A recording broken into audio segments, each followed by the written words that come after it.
মেরেছে লাথি ল্যাং ভেঙে ওই গেল ঠ্যাং, মেরেছে লাথি ল্যাং ভেঙে ওই গেল ঠ্যাং, ভাঙলো আমার মাথার বেল। ও দাদা রে ওদের কি হবে না আকেল, ও দিদি রে ওদের কি হবে না আকেল। মেরেছে লাথি ল্যাং ভেঙে ওই গেল ঠ্যাং, মেরেছে লাথি ল্যাং ভেঙে ওই গেল ঠ্যাং, ভাঙলো আমার মাথার বেল। ও দাদা রে ওদের কি হবে না আকেল, ও দিদি রে ওদের কি হবে না আকেল, ও দাদা রে ওদের কি হবে না আকেল, ও দিদি রে ওদের কি হবে না আকেল। ওরা তোমরা কি ভাবছো বাইক থেকে পড়ে গিয়ে আমার হাত ভেঙে গেছে? না না, আমাদের বউ তো মেরে হাত ভেঙে দিয়ে। দাদারা ভাবছা তো গাছে থেকে পড়ে গিয়ে মাথা ফেটে গেছে, কিন্তু না, আমার বড় বৌদি ঝাঁটার বাড়ি মেরে আর মাথা ফাটিয়ে দিয়ে। তবে দাদা কেন মেরেছি, কি জন্য মেরেছি, বিষয়টা তোমাদের কাছে খুলে বলবো। দাদা তাহলে আমাদের ছোট সংসার, একদম সুখী পরিবার। আমি, আমার দাদা, একটা ছোট্ট বোন আছে, দুই ভাই বিয়ে করছি। তবে দোষের মধ্যে কি, দুই ভাই তো ভাইরা ভাই হয়েছে। মায়ের দা দুই বোনে যখন এই সংসারে আস, কি সুন্দর সংসার হচ্ছে। 1 মাস গেল, 2 মাস গেল, তারপরে কোথায় কি হলো তোমরা না দেখলে বিষয়টা বুঝতে পারবে না। আমি খুলে আমি খুলে দেবো। তোর বউ আমার খুলেছে, আমি খুলে আমার বৌদিকে দেখাবো। তুই কি খুলে দেবি? তুই আমার কে? কেন বোনাই? সম্পর্কে কে? বড় বৌদি। ও মা, এবার বিষয়টা বলি। বলো। আমরা বনে বনে যাই যা, আর ওরা ভাই ভাই ভাইরা ভাই, সব একবারই বিয়ে হয়েছে। এবার গল্পটা বলবো, গল্পটা একটু মন দিয়ে শুনবে। বলো। তাহলে ভাই আমি আগে, মানে তোর বউ আগে কলে গেছে, আচ্ছা আচ্ছা, আমি পরে কলে গেছি। আচ্ছা, আমি একটু বোতলটা সরানো জল খাবো। ভালো কথা, খুব খারাপ বলেছি। না না না, এই কথা বলে বোতলটা হাত দিয়ে সরিয়েছি বলে তোর বউ এমন জায়গায় ছিঁড়েছে, মানুষ দেখে হাততালি মেরে চলে যাবে। এই দেখ ভুল করেছে, এই দেখ অর্ধেক হইতে দেখো দুই বোনে কি মিল দেখো। আমার দুজনের টিওয়ালে গিয়ে এমন ভাবে গন্ডগোল করছে, রাস্তার লোক দেখে হেসে বাড়ি চলে যাচ্ছে। ছাড়বুনি, এই গন্ডগোল করার দরকার নেই। আমি কি বলি শোনো, ও আজকের বাড়িতে আসুক, ওর ব্যবস্থা আজকের হবে। ভয় দিতে বলে সব সময় ধরে মারবে। আজকে তোর এমন মার মারবো এলাকার কোনো লোক তোর বাঁচাতে পারবে না। এই কি হয়েছে রে? কি হয়েছে মান কি?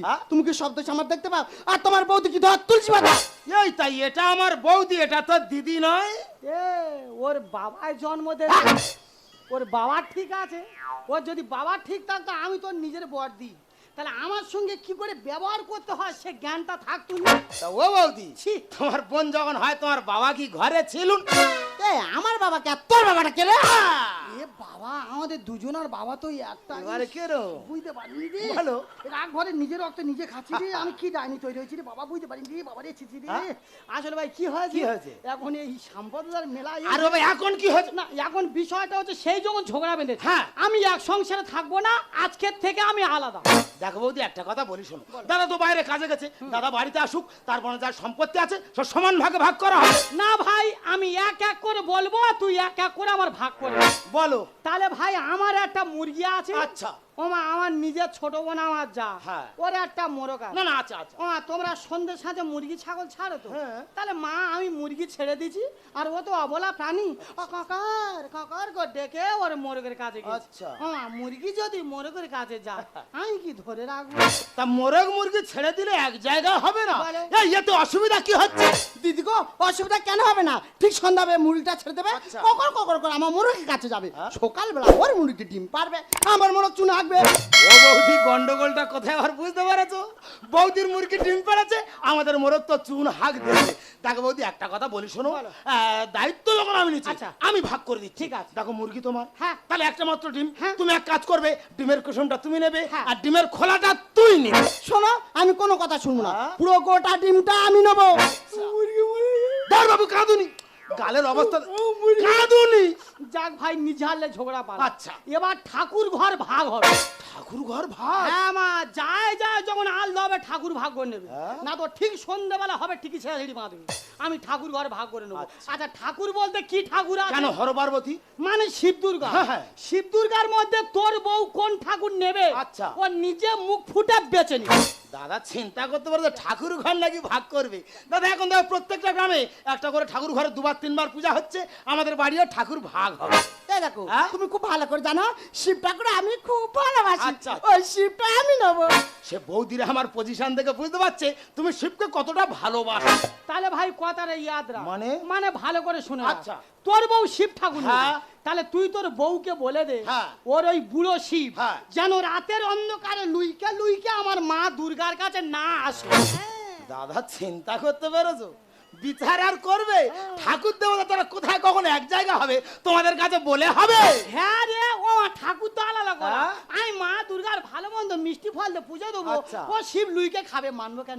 যে আমার ভালো মন্দ পূজা দেয় দিদি গো, একটা নকুল দানা ভেঙে 4 টুকরো করে 1 টুকরো করে পূজা দেয়। এই কি বলি শোন, গন্ডগোল করার দরকার নেই, দায়িত্ব যখন আমি নিচ্ছি আমি ভাগ করে দিচ্ছি। আচ্ছা। দেখো তুমি তো বড় বৌদি মানে মায়ের সমান, হ্যাঁ। তুমি এক কাজ করবে, সন্ধ্যাবেলা ঠাকুর ঘরে যাচ্ছ, আচ্ছা। সন্ধ্যা সাঁজ দিচ্ছ, শাক বাজিয়ে চলে আসবে, আমাদের বউকে শিবের ঘন্টা নেড়ে দিয়ে বেরিয়ে আসবে। তুমি জানো কত বড় চুলুনি, ও শাক চুরি করে আমার লাগে। শাক চুরি করে তুই কথা আমি তুই দেখো যেন মারামারির সময় আবার চোর আমি, চোর। হ্যালো, হ্যালো, হ্যাঁ কে বলছেন? এটা কি মন্টুরাম হালদার বাড়ি? হ্যাঁ হ্যাঁ হ্যাঁ আচ্ছা, আপনার বোনের নাম সুচিত্রা হালদার, হ্যাঁ স্কুলে পড়ে। তাহলে শুনুন, আমরা বড় স্কুল থেকে আসতে হঠাৎ গাড়ি অ্যাক্সিডেন্ট হয়ে মা নার্সিংহোমে ভর্তি আছে।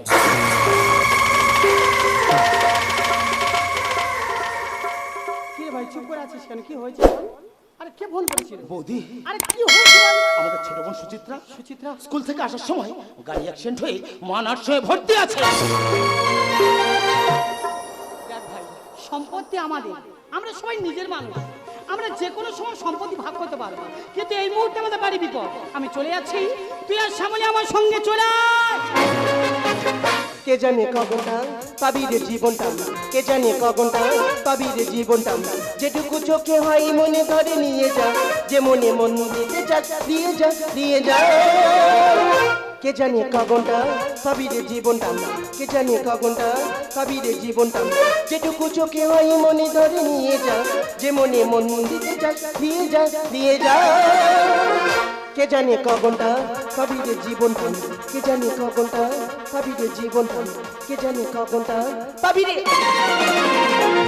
কে জানে কগনটা আর 12টা বেজে যাচ্ছে নিজের জীবনটা।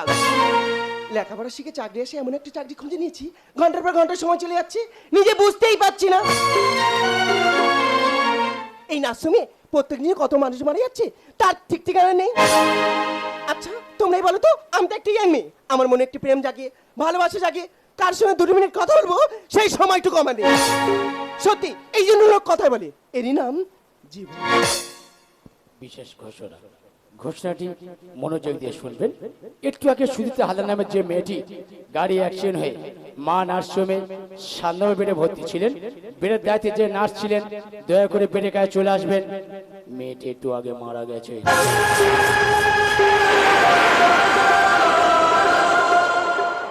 ও মাই গড, আমার একটা জলজান্ত জীবন চলে গেল, জানি না কোন মায়ের কোলটা খালি হয়ে গেল। ম্যাডাম, এটা কি মা নার্সিংহোম? হ্যাঁ এটাই মা নার্সিংহোম। আচ্ছা, আপনি বুঝি নার্সিংহোমের নার্স? হ্যাঁ এই নার্সিংহোমের নার্স। আচ্ছা, বলতে একটু সুচিত্রা হালদার নামের যে মেয়েটি গাড়ি অ্যাক্সিডেন্টে আপনাদের নার্সিংহোমে ভর্তি হয়েছে, মেয়েটি কত নম্বর বেডে ভর্তি আছে? কেন, ও তো 7 নম্বর বেডে ভর্তি আছে। ও, আচ্ছা আপনি ওর কি হন? আমি ওর বড় দাদা গো, আমি বাইরে কাজে ছিলাম, আমার কাছে হঠাৎ ফোন গেছে আমার ছোট বোন এই গাড়ি অ্যাক্সিডেন্টে মা নার্সিংহোমে 7 নম্বর বেডে ভর্তি আছে। আচ্ছা ম্যাডাম, আপনি বলতে পারবেন আমার আমার ছোট বোনটা এখন কেমন আছে ম্যাডাম? আপনার বোন? বলুন। আপনার বোন? আপনার বোন মারা গেল?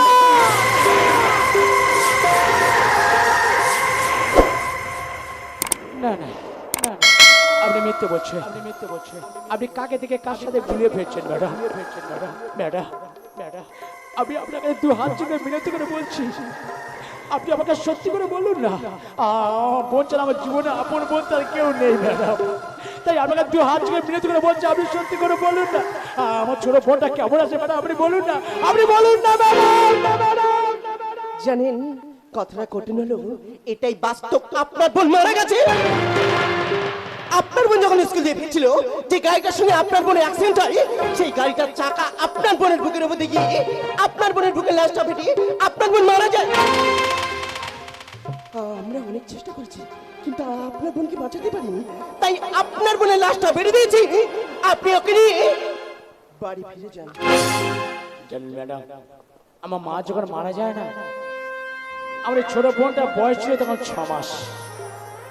আমার মা মারা যাওয়ার সব বুঝে খোকা তোর ছোট বোনটার দায়িত্ব আমি তোর হাতে দিয়ে গেলাম। তোর বোনটাকে তোর নিজের মেয়ের মতো তুই যত্ন নিয়ে মানুষ করিস খোকা। জানেন ম্যাডাম, আপনি ছোট বোনটাকে মানুষ করতে গিয়ে না আমি আজও নিঃসন্তান, আমি কোনো সন্তান নিয়ে নিব ম্যাডাম। জানেন আমি যা বাইরে কাজে থাকতাম, আমার বোন আমাকে প্রতিনিয়ত ফোন করে বলতো, দাদা আমার আমার জন্য একটা খেলার পুতুল কিনে আনবি দাদা, আমি পুতুল নিয়ে খেলা করবো রে দাদা। জানেন ম্যাডাম, এই পুতুল এনেছি গো, কিন্তু এই পুতুলটা কাকে দেবো, কে পুতুল নিয়ে খেলা করবে আপনি বলতে পারবেন ম্যাডাম? ম্যাডাম আপনি বলুন না, এই পুতুলটা কাকে দেবো ম্যাডাম, আপনি বলুন না ম্যাডাম, আপনি বলুন না। না, আপনি মিথ্যে বলছেন, আমার বোনের কিছু হতে পারে না, আমার বোন আমাকে এভাবে ঠকিয়ে চলে যেতে পারে না ম্যাডাম, আমার বোনের কিছু হয়নি ম্যাডাম, আপনি মিথ্যে বলছেন ম্যাডাম, আমার বোনের কিছু হয়নি ম্যাডাম। বনের কোলে চাঁদের আলো হাসে বেরিয়ে ভাগনে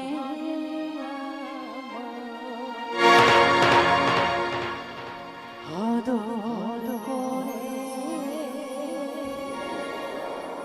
ডাকিব তারে, বইবে ঘরে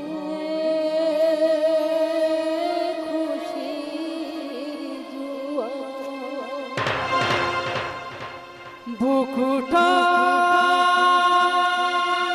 ভরে যাবে যখন যখন ডাকবে ও মামা, ও মামা, ও মামা, হারামি ও মামা, ও মামা, ও মামা, হারামি ও মামা। সুচিত্রা, এই সুচিত্রা, দেখ না আমি তোর বৌদি, তুই আমাকে বলেছিলি না বৌদি, আমি এলে সর্বদা তুমি আমায় আনতে যাবে, তাই তো আমি দেরি করলাম না, চলে এলাম।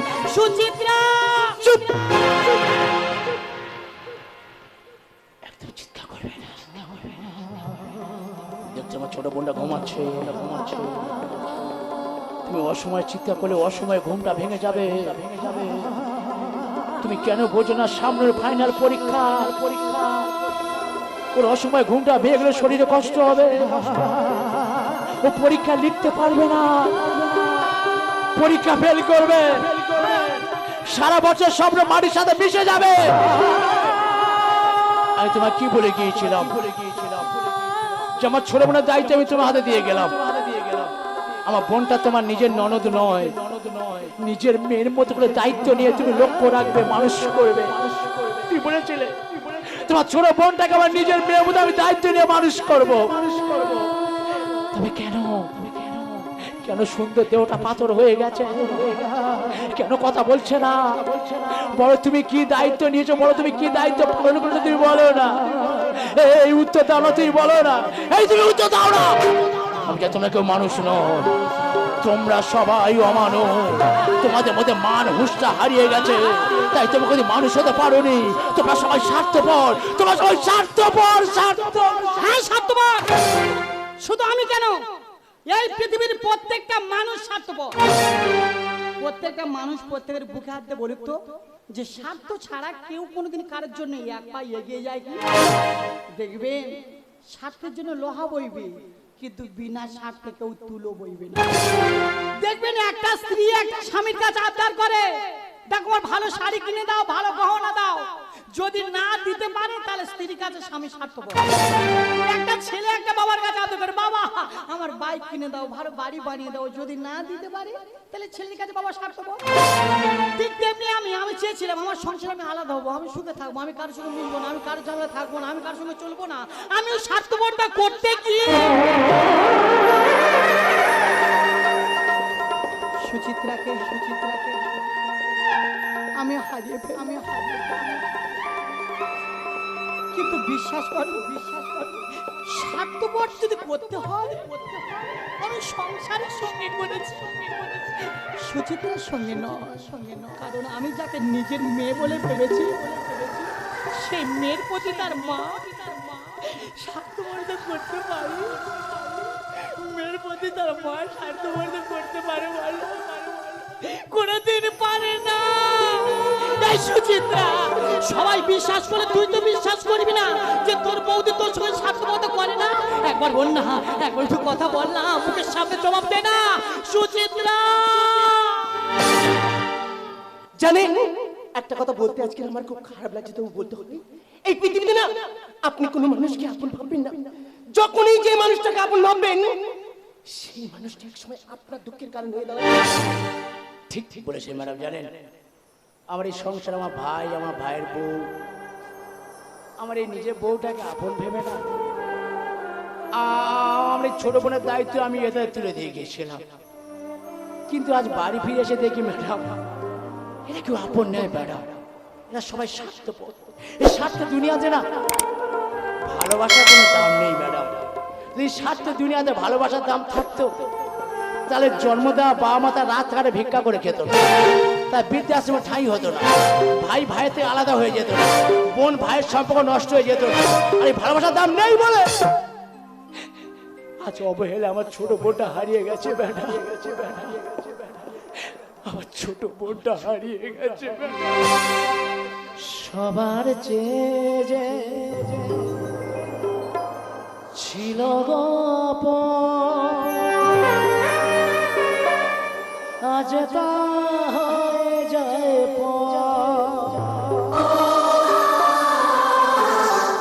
দু চোখে আধার এ কথা ভেবে মানুষ আজ বড় শূন্য বুকেতে বাজে শুধু হাত হারিয়ে গেল আর স্বপন শূন্য বুকেতে বাজে শুধু হাত হারিয়ে গেল আর স্বপন একই খেলা বিধাতা তোমার একই খেলা বিধাতা তোমার।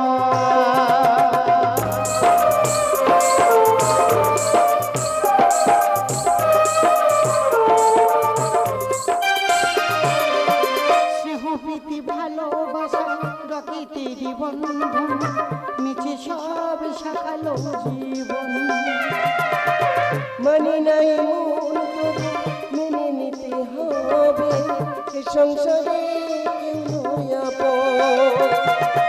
স্নেহপ্রীতি ভালোবাসা প্রকৃতির বন্ধন মিছে সব শাখালো জীবন মানে নাই মন তবু মেনে নিতে হবে এ সংসারে কেউ নয় আপন। সুখের আশায় খুঁজে দুঃখ হারিয়ে গেল আর শপথ সুখের আশায় খুঁজে দুঃখ হারিয়ে গেল আর শপথ একই খেলা বিধাতা তোমার একই খেলা বিধাতা তোমার একই খেলা বিধাতা তোমার একই খেলা বিধাতা তোমার। সুচিত্রা